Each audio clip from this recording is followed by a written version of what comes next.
A partir de agora, nos 1000 da Record. Tradição, credibilidade. No ar, o maior repórter policial do Brasil, Gil Gomes. Que arrependimento, matasse há muito tempo. Há muito tempo ela estaria morta. Como ela foi boba.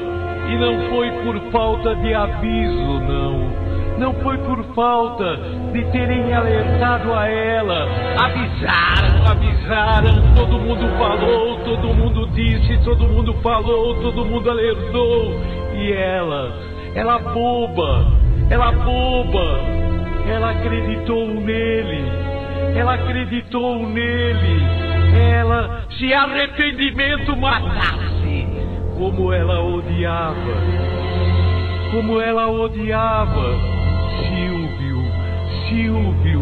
Silvio mentiu para ela. Silvio, ele veio com aquela velha conversa de preso. A sociedade não dá uma chance. Se eu tivesse uma chance, eu iria mostrar ao mundo, ninguém me dá uma chance. Eu quero me reabilitar. Eu já cumpri a minha pena. Eu quero uma chance. Todo mundo disse para ela. O irmão dela, o irmão que conhecia Silvio, alertou: não fica com ele porque ele não presta. Não fica com ele porque ele não presta. Mas ela acreditou. No fundo ele era bom. Ele precisava de alguém que o apoiasse, de alguém que desse uma chance para ele. Ele tinha necessidade dela. Ele tinha que se apoiar em alguém. Ela gostou dele. Silvio, ele era um coitado, sofreu. Comeu o pão que o diabo amassou na cadeia. Ele contava para ela: a cadeia é dura. Você sofre. Eu paguei. Eu errei e paguei. Ele foi condenado. Ele ficou 2 anos e meio na cadeia por assalto. Estava em liberdade vigiada. Na condicional, ele saiu da cadeia. Ele voltou para o bairro. Ele já conhecia a Dalva. Dalva trabalhava. Era bonita, cheia de vida. Inteligente, que inteligente nada. Ela diz: eu era boba, era burra. Eu acreditei nele. O pai dela falou. A mãe foi contra. Chegou a se ajoelhar aos pés da filha. Dalva, não fica com ele. Você vai estragar a sua vida. Mas ela, apaixonada, determinada, iria dar uma chance para ele. E deu. Foi viver com ele. Saiu da casa de seu pai, de sua mãe, de sua família, e foi morar num barraquinho. Afinal, ele prometeu. Afinal, ele jurou para ela: eu quero que você me apoie. Se você me apoiar, eu vou me reabilitar. Vou arrumar um emprego. Ele iria arrumar um emprego. A sociedade não dá chance. Eu quero trabalhar, não encontra emprego. Não encontra porque não procurou, não procurava. Ele era um vagabundo. Não queria nada com nada. Queria que a esmola caísse do céu. Isso ele queria. Mas correr atrás, se esforçar, não. Dalva bobamente acreditou nele. Dalva largou tudo. Largou o emprego. Largou família, sociedade, amigos, amigas. Todo mundo a condenou. Todo mundo falou: não vai. Ela foi. E não precisou de muito tempo, não foi uma questão de muito tempo. Em pouco tempo ela viu, tinha errado. Ele era mau, tinha costumes terríveis, não saía à procura de trabalho por nada deste mundo. Pequenos furtos, tráfico, em baixa escala. Ele era pé de chinelo, mas era mau. A primeira vez que ele bateu nela, ele pediu perdão. Não vai acontecer de novo. Mas aconteceu. A segunda, a terceira, a 10ª, a 100ª vez ele batia.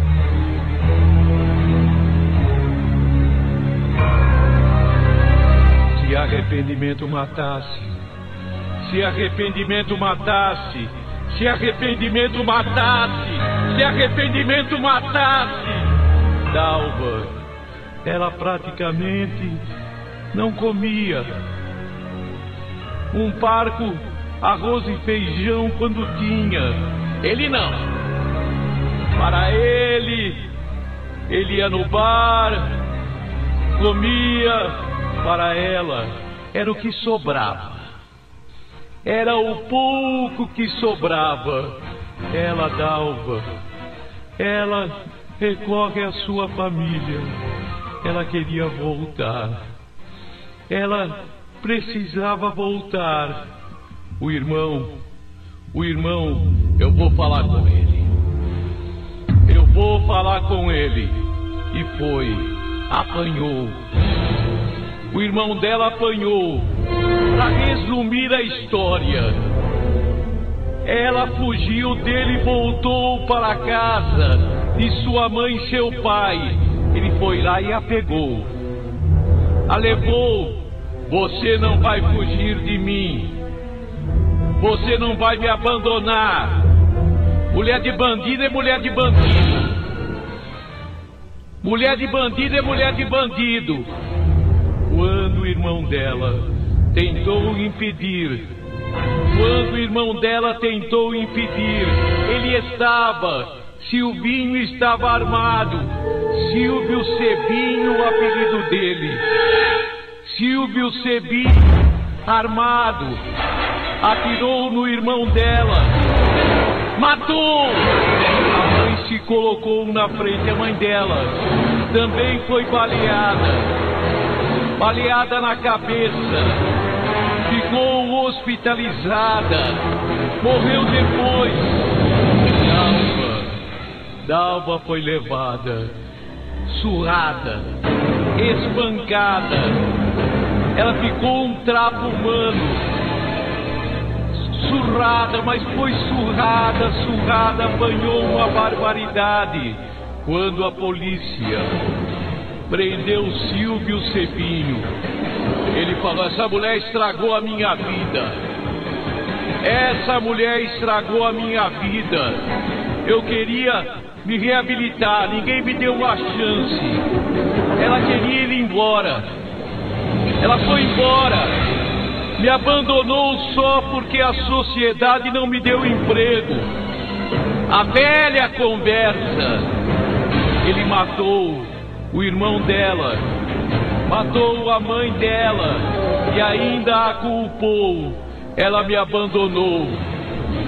Todo mundo me abandona. A sociedade é ruim.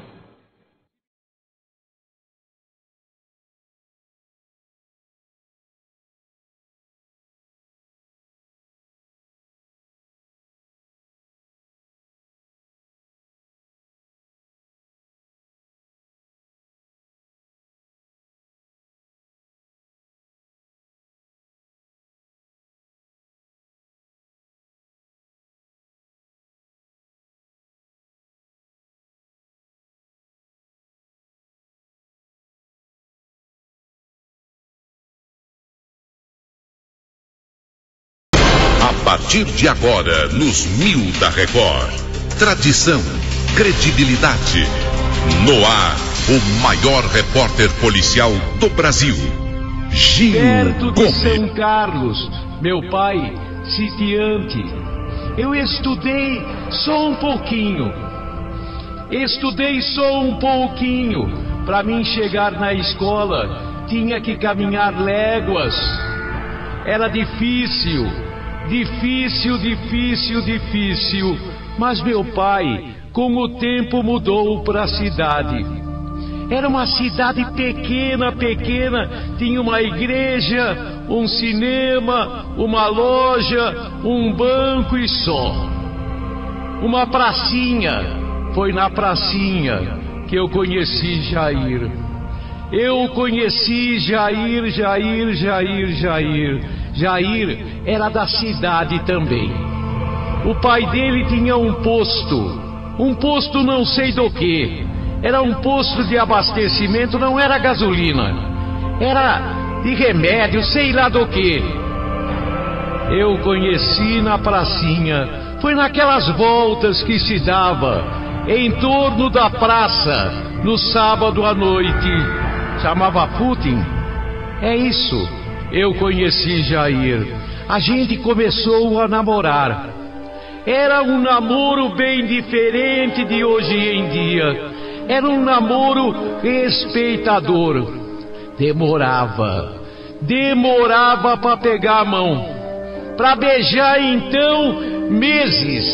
A moça que se deixava beijar no primeiro mês não prestava. Não era para casamento. Jair e eu, a gente gostava. Jair era meio doido. Ele arrancava flores do jardim da praça e me dava. Eu tenho até hoje uma rosa. Está envelhecida, lógico. Eu coloquei as pétalas no meio de um livro. Ele pegou e correu. Um guarda apitou, guarda da cidade. Ele saiu correndo e eu passei a maior vergonha. Mas era um namoro puro. Era um namoro puro. E a gente foi namorando. Se via só final de semana. Todo final de semana a gente se via. Ele foi falar com meu pai. Tinha que falar com o pai. Namorado que prestava. Logo falava com o pai da moça. Ele foi falar com o meu pai. Eu adorava Jair. Eu venerava Jair. Ele era bacana, alegre, descontraído, destemido. Tinha 1000 sonhos. Ele queria sair daquela pequena cidade. Ele queria sair de lá e vir para São Paulo. Ir para a capital. Como ele falava, ele queria negociar, queria crescer, progredir, queria ir para a capital. A gente ficou noivo.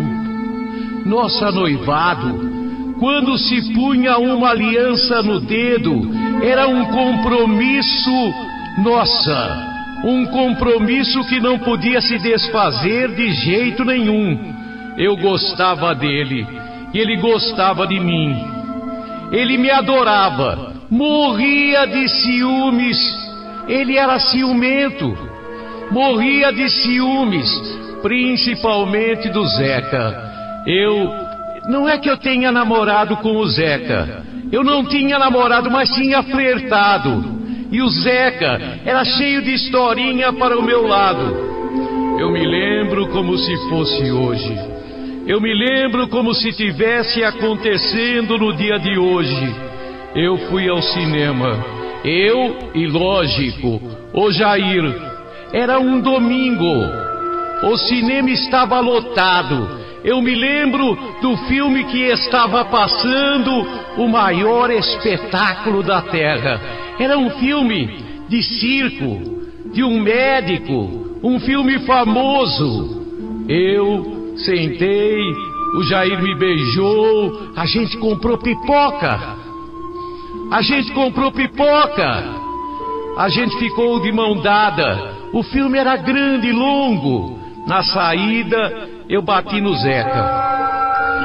Não é que eu bati no Zeca. Eu dei um encontrão no Zeca. O Zeca, que o Jair morria de ciúmes dele. Ele falou que foi de propósito. Ele falou que eu dei aquele encontrão de propósito. Não foi. Não foi.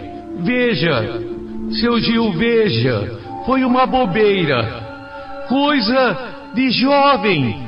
Coisa de namoradinho de ciúminho bobo. A gente brigou. A gente brigou. Eu fiquei ofendida. Eu fiquei ofendida. Pudera. Também pudera. Ele falou que eu bati, que eu me encontrei de propósito, que eu dei um encontrão de propósito no Zeca. Imagine. Imagine. Eu fiquei ofendida. Eu era moça, sou mulher direita. Era moça, mocinha direita, correta, honesta, fiel. E eu amava o Jair. Mas eu fiquei ofendida. Quando no dia seguinte ele me procurou e estava com cara feia, eu também fiz cara feia. Uma semana de cara feia. A gente não se via durante a semana, mas naquela semana a gente se encontrou várias vezes. E cara feia de um lado e cara feia do outro. No sábado seguinte, ele chegou e pediu para sair comigo. Eu falei não. Coisa de moça. Coisa de bobeira. Foi quando Jair falou: então tá terminado. Então tá acabado. Toma a tua aliança. Toma a tua aliança. Briguinha boba. Briguinha boba. Eu pensei, vou pegar a aliança e vou dar uma de ofendida até onde der. Até onde der. Jair levou a sério.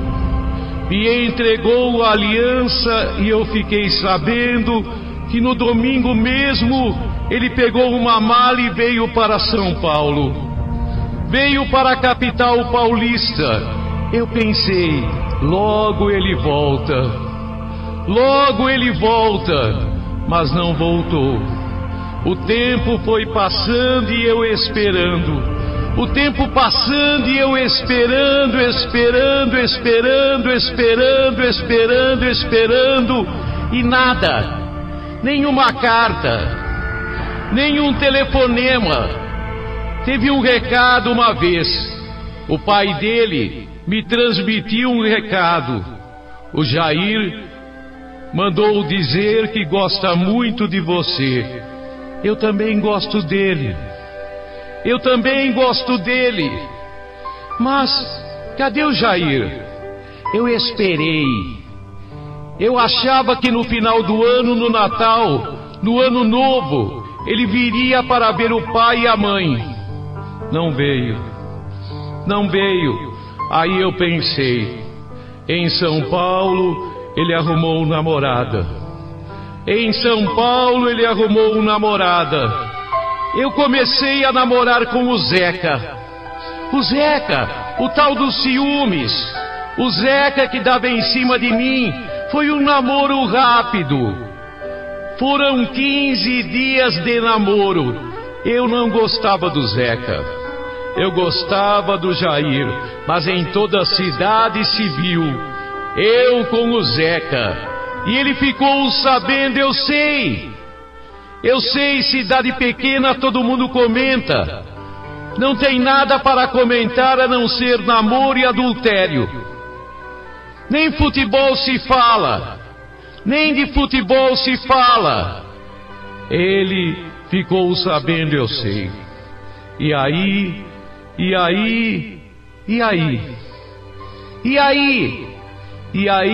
eu esperando, o tempo passando. Meu pai morreu, minha mãe mudou para São Paulo, eu vim para São Paulo, perdi o contato com minha pequena cidade e o tempo correu. Eu bem que tentei namorar. Eu bem que tentei namorar. Aqui em São Paulo é fácil. É só você andar na rua e tem homem que se aproxima. Mas eu não encontrei ninguém. Ninguém era como Jair. Teve namorado que me lembrou o Jair, mas era só lembrança do Jair. Em cada pessoa eu procurava o Jair. E o tempo foi correndo. O tempo não para, não para, não para, não para, não para. Quando a gente abre os olhos, o tempo passou. 1 ano, 2, 3, 4, 5. O tempo não para, minha mãe morreu. Eu comecei a viver com uma tia. E virei titia. Virei a solteirona da família. Não queria mais namorar. Não queria mais namorar. Eu pensava no Jair, mas era uma figura tão distante. Aonde ele morava em São Paulo, se é que continuava a morar em São Paulo, eu não sabia. Eu não sabia. Nunca mais soube dele, mas no meu coração, ele sempre esteve presente. No meu coração eu só amei Jair. Aquela bobeira, eu aluguei aquele filme 1000 vezes. O maior espetáculo da terra. Um filme de circo, já falei. Eu me lembrei do último beijo. Foi durante este filme. Ele e eu nos beijamos durante a sessão de cinema. Depois aquele encontrão bobo no Zeca. Depois a briga boba. Depois o bobo namoro meu de 15 dias com o Zeca. Afastou o Jair para sempre. Mas foi ele que foi embora.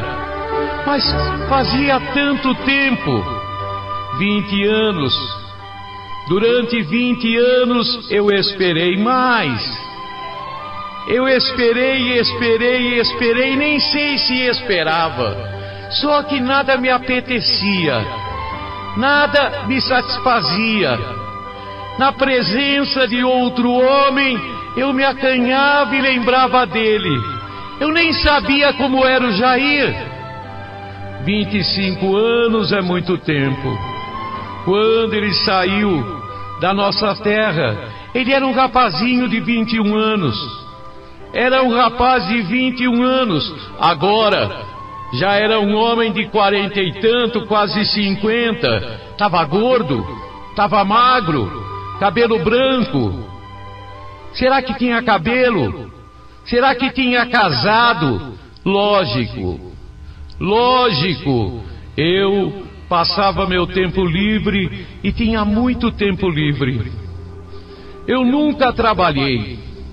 Ajudava na casa, que primeiro foi de minha tia, depois de minha sobrinha. Eu fiquei uma espécie de governanta, de segunda mãe naquela casa. Eu cuidava de tudo, e nas horas das lembranças eu recordava a minha juventude, a solteirona. Diziam, e eu ficava sabendo que eu era solteirona, a mulher que teve um amor e nunca esqueceu. A mulher que teve um amor e nunca esqueceu. E o tempo continuou a passar. O tempo continuou a passar. 30 anos. Já não sentia mais vontade nem de pensar no Jair. Não sentia vontade, mas pensava.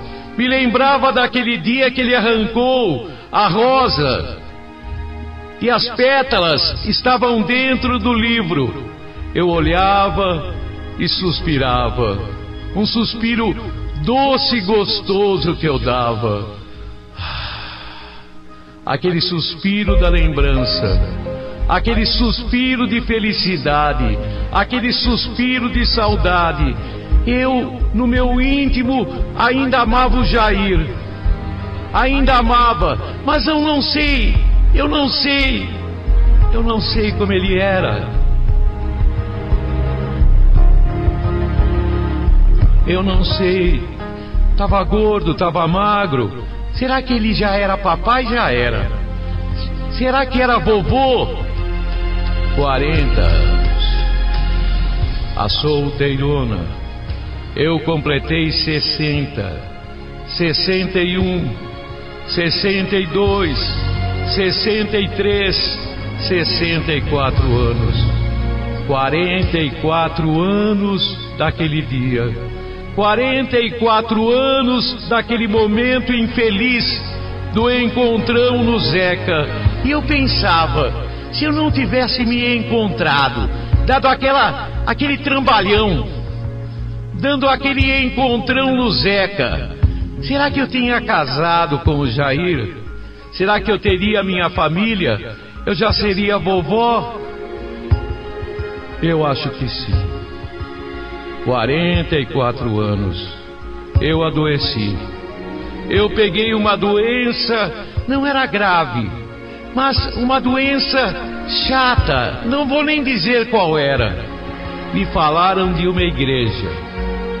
Me falaram de uma igreja aonde curas eram feitas, realizadas, aonde muita gente se curava. Eu fui até lá. Gostei e voltei. Voltei no outro domingo. E eu me sentei ao lado de uma pessoa que me olhava, como a dizer, será que eu te conheço? E eu também olhava até que ele falou, seu nome qual é? E eu falei, meu nome é Dalva. E o seu? O meu é Jair. Era ele, 44 anos depois, numa igreja, eu o encontrei. Parece mentira, mas ele se sentou do meu lado ou eu me sentei do lado dele. Ele estava me reconhecendo e era ele mesmo. Quando terminou o culto, quando terminou a oração, a gente parou na porta da igreja e ele, incrível, chorou. Ele chorou e disse, eu nunca te esqueci. Eu nunca me casei, eu só trabalhei a vida inteira. Voltei 1000 vezes para ver se te encontrava. Ninguém sabia onde você morava.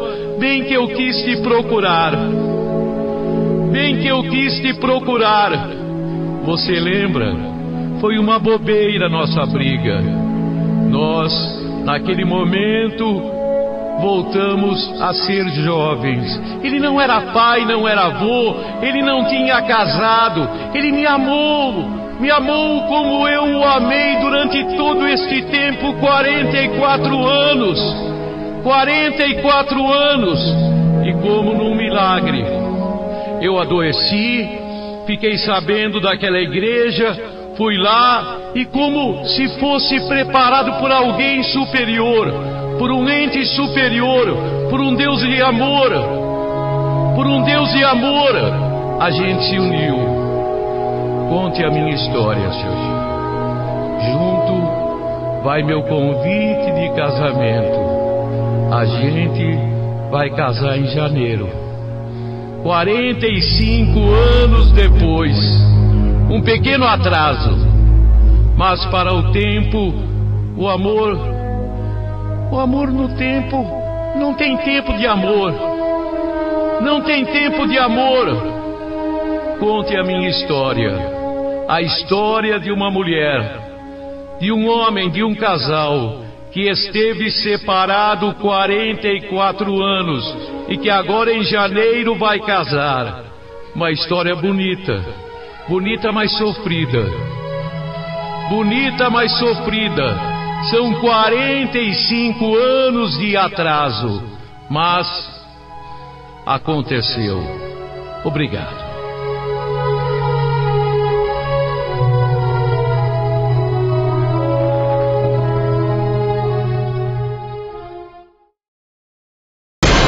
partir de agora, nos 1000 da Record. Tradição, credibilidade.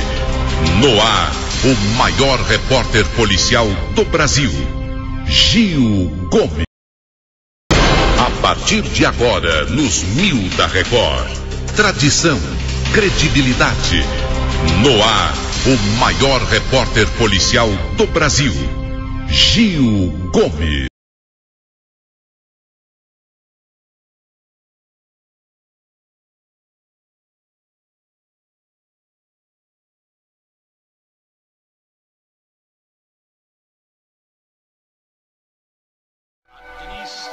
História de Dalva.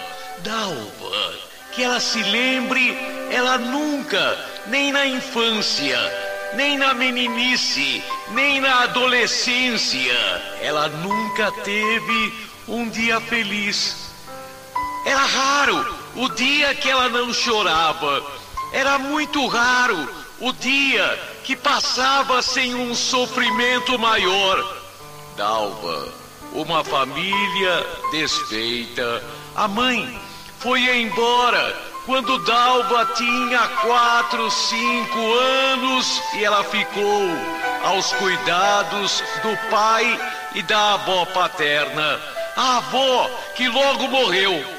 E o pai que era um bêbado. O pai que não trabalhava. Vivia de favores de um tio, de um parente, de um amigo, de um vizinho. Bebia, se embriagava todo santo dia. Todo dia era dia de pinga. Todo dia era dia de embriaguez. Era dia de pinga, pingaiada. Ele bebia até cair. Às vezes, nem chegava em casa. Às vezes, ficava caído no caminho. Dalva, 8 anos, 9 anos, naquela cidade pernambucana, naquela cidade de Pernambuco, região de Garanhuns. Ela saía à rua e pedia um pedaço de pão, um almoço. Todo mundo tinha piedade e dó. Todo mundo morria de pena daquela menina, a filha do bêbado. E Dalva, contrariando a expectativa até a realidade, ficou uma moça bonita. Com 13 anos era uma menina bonita. O pai cada vez mais bêbado. O pai cada vez pior, já estava no fim da vida. Embora não tão velho, nem velho, mas doente de tanta pinga. Quando Dalva tinha 15 anos, aconteceu um fato revoltante.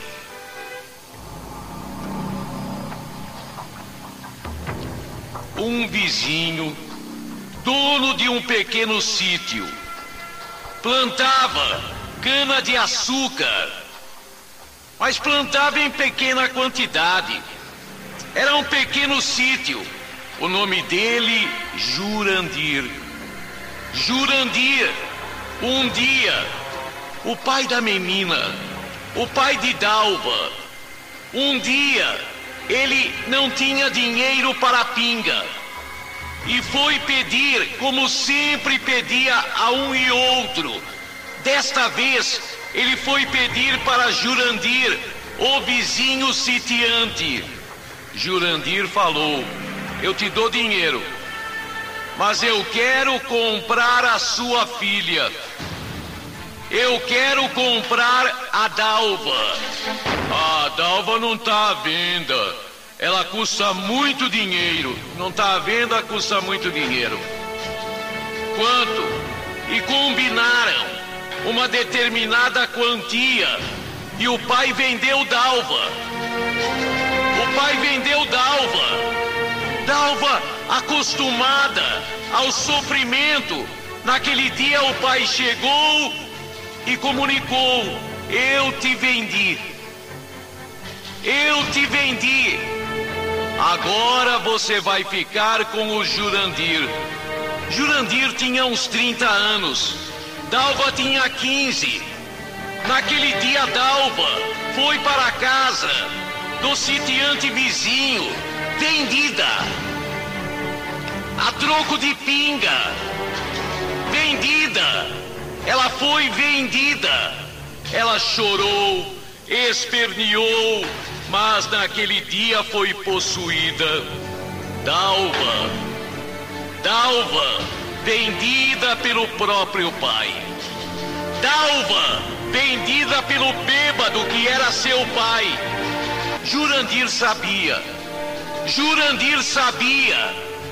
que Dalva não ficaria, fugiria. Por isso ele trancava Dalva em casa. Por isso ele vivia trancando, ela vivia trancada dentro de casa, às vezes até amarrada pelo pé. E toda noite era possuída. Dalva, como é lógico, engravidou e deu à luz sem pré-natal, sem médico, com uma parteira atendendo no dia só.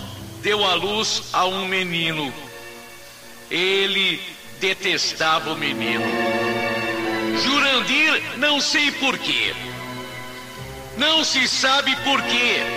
Talvez até ele não detestasse tanto o menino, mas queria maltratar, queria dominar Dalva. Por isso, desde que a criança era bebê, apanhava na cara. Betinho, só com 3 anos, ele foi registrado. Só com 3 anos, ele foi no cartório e registrou a criança. Betinho, ô menino sofrido, sofreu mais que a Dalva. A Dalva sofria vendo o filho sendo maltratado, espancado, uma criança esfomeada. Jurandir, você não vai comer hoje. Já Dalva era magréssima, mas põe magréssima nisso, nem sei se tem esse termo. Magérrima, põe magra nisso. Ela parecia da Etiópia. O menino também, as costelas aparecendo, as feridas em todo o corpo. Feridas porque o pai batia. Ele batia em Dalva também. Dalva, ela tinha um cachorro. Era seu companheiro. Ele fazia questão de bater também no cachorro. Um dia deu uma surra no cão que matou o cão. Dalva chorou. Foi naquele dia que o cão morreu. Foi naquele dia que o cachorro foi maltratado até a morte. Foi espancado até a morte. Foi naquele dia que Dalva decidiu. Ela ia embora. Ela não conhecia nada. Não tinha um tostão furado no bolso. Mas ia embora. Aquilo não era vida. Não poderia ter vida pior. Ela não tinha roupa nem nada. Juntou o pouco que tinha, fez uma trouxa e partiu levando o menino, evitando Jurandir e o pai, porque o pai agora constantemente ia pedir dinheiro ao Jurandir. Ia pedir dinheiro e o Jurandir dava dinheiro de pinga. Ela evitou o pai, andou na estrada, conseguiu uma carona. Livre, estava livre. O caminhoneiro a levou até o Recife.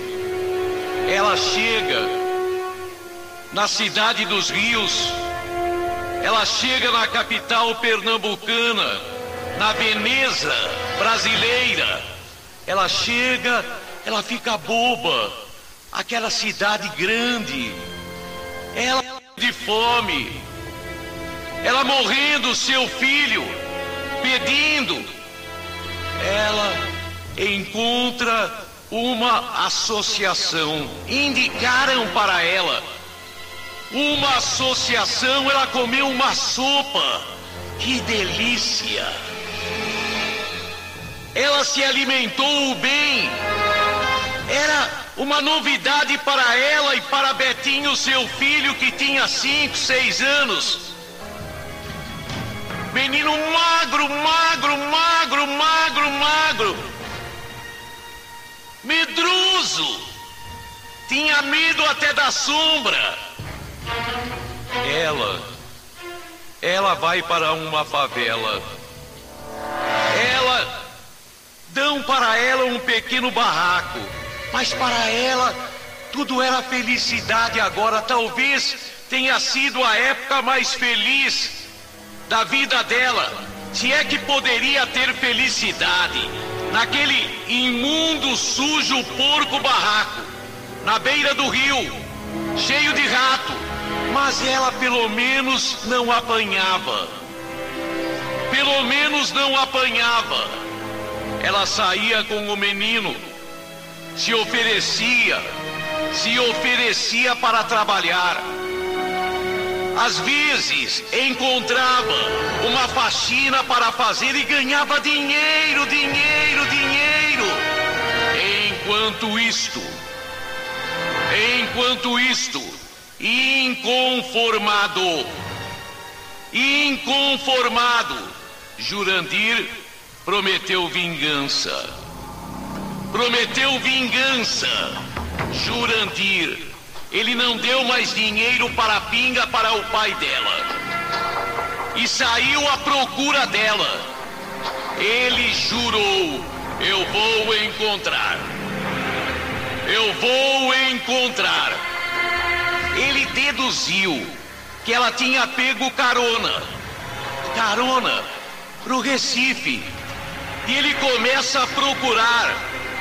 Ele inventa uma história, que a filha dele fugiu com o neto. Ele inventou que ela, Dalva, era a filha dele. Ele mais velho inventou que ela pegou o neto e começa a percorrer associações de caridade, pensando, raciocinando, deduzindo que ela tinha procurado alguém, alguma associação. Encontrou. Ela deu o nome verdadeiro. Ele não tinha a localização de onde ela estava, mas tinha certeza que ela estava por ali. Ele começa a procurar em favelas. Aquela história do pai que está procurando a filha, o neto. Todo mundo se interessa, todo mundo ajuda. E num determinado dia, numa determinada noite, eis que a porta do barraco é arrombada e ele rindo: te encontrei. E começou a bater nela e no menino. Moradores, é minha filha. Ela pegou esse menino, olha como ele está judiado. Tava, mas a culpa era dele. Mas ele induziu todo mundo a pensar que ela não prestava. ele induziu a este pensamento. Ajudaram a ele.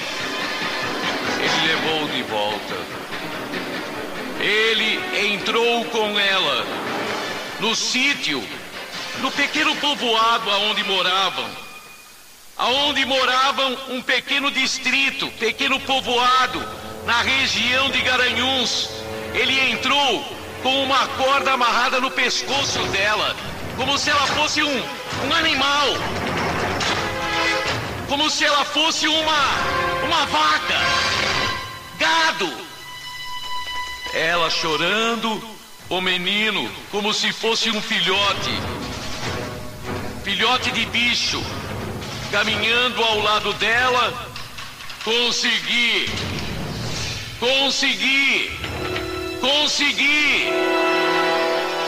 E voltou todo o drama. E voltou toda a lástima. Lástima de vida que ela levava. Pior agora. Ele impunha medo. Ele passou a fazer com que ela vivesse o reinado do pavor. Se você fugir de novo, agora você sabe que eu te encontro em qualquer lugar. Agora você sabe que eu te encontro em qualquer lugar. Se você fugir, eu vou e mato você e esse nojento do seu filho, filho dele também. Eu vou e mato você e esse nojento do seu filho. Contar o que ela passou. Seria chover no molhado. Meu Deus, como ela sofreu. Como o menino sofreu. Parecia um bichinho. Sem ter contato com ninguém. Só com ela, com ele e com o avô, que estava mais bêbado do que nunca. Que ia buscar dinheiro para a pinga. Jurandir, ele dava coças, como ele chamava, surras, de couro cru, de chicote, no menino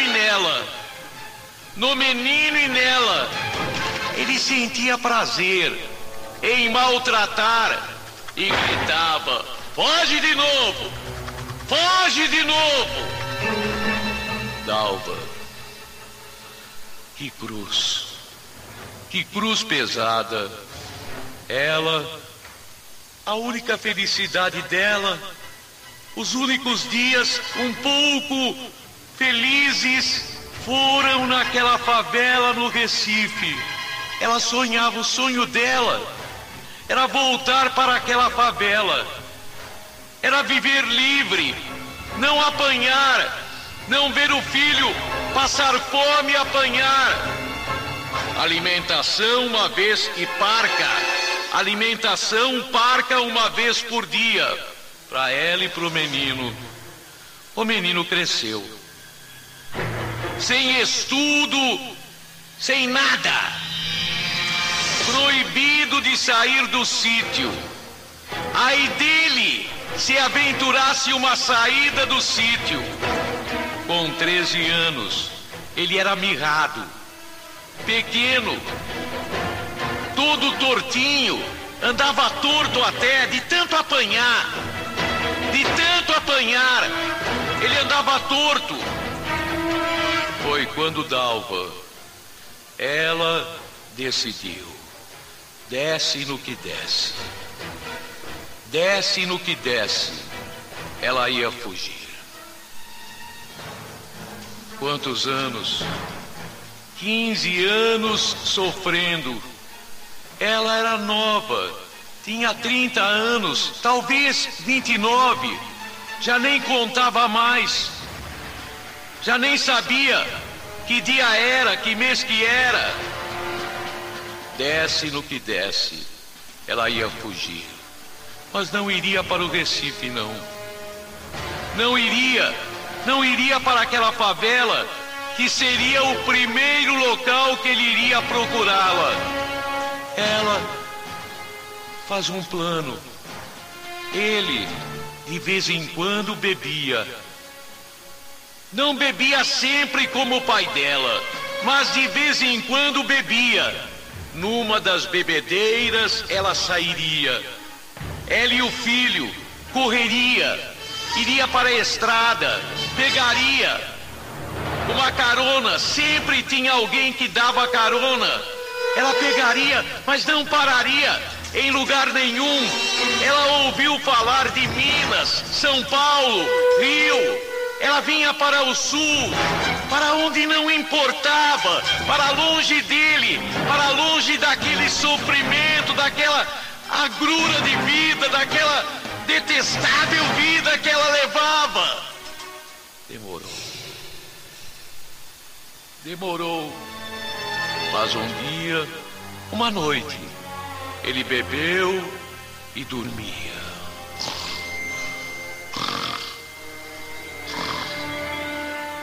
Ela pegou a pouca coisa que ela tinha, a pouca roupa que ela e o filho tinham.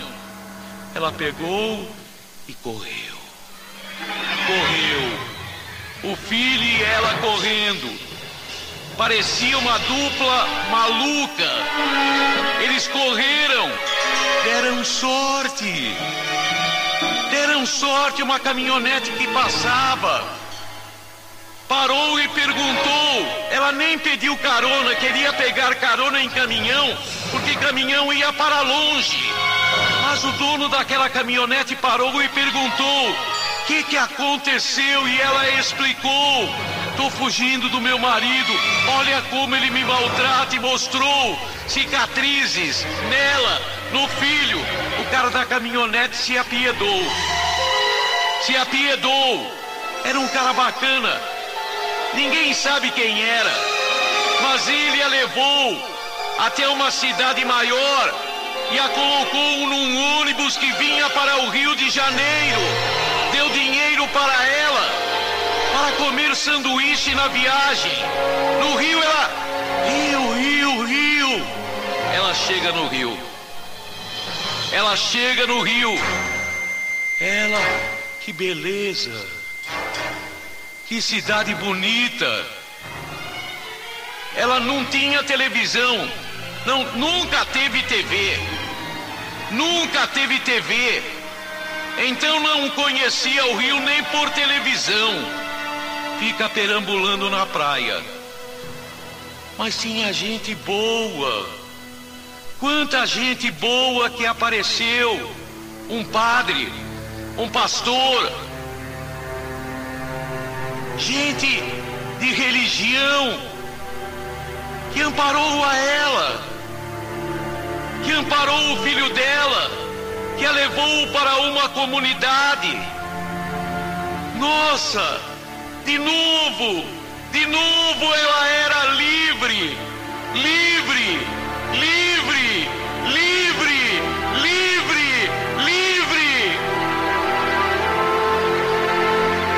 Colocaram o menino numa escola.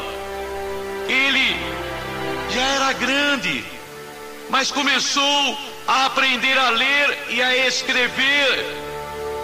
Alimentado. Ele estava alimentado, não apanhava nem ela. Ela era feliz. Arrumar emprego para ela. Ela ia trabalhar e foi num apartamento, numa casa de família.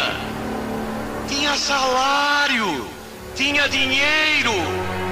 Vivia sua casa pequenina, numa comunidade, mas de tijolos, alvenaria, não era barraco.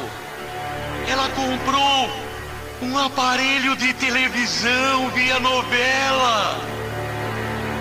Ela via novela. O filho via jogo de bola. Eles iam na praia. Estava tudo muito bem. Mas Jurandir, ele saiu à procura. O primeiro lugar que ele foi aquela favela do Recife. Depois parou, pensou, meditou e deduziu: ou ela estava na Bahia Salvador, ou estaria no Rio. Ele pensou, ela pegou carona. Ele, na cara coroa, no jogar a moeda para o alto, falando simbolicamente, ele decidiu procurar no Rio. E começou uma longa procura. 3 anos. Dalva era outra pessoa. Dalva estava remoçada, renovada.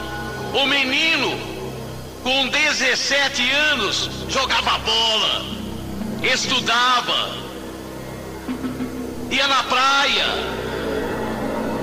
Para encurtar a história, ele, Jurandir, a encontrou.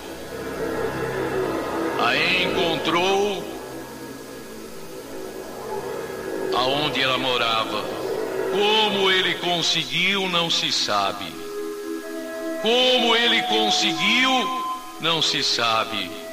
Mas, naquela noite, ele bateu na porta e quando ela atendeu, ele sorrindo disse: eu te acharia no fim do mundo.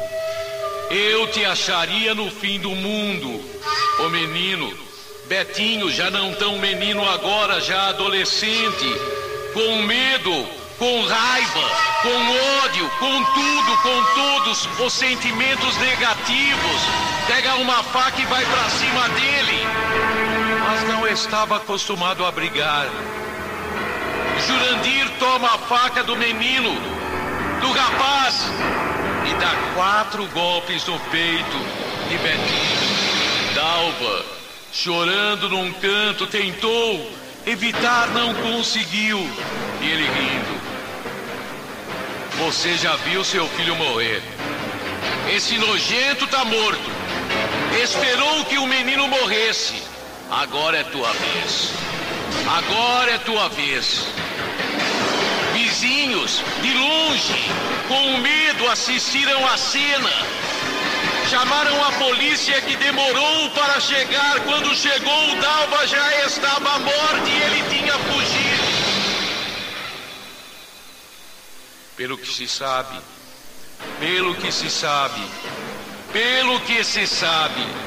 ele nunca foi preso.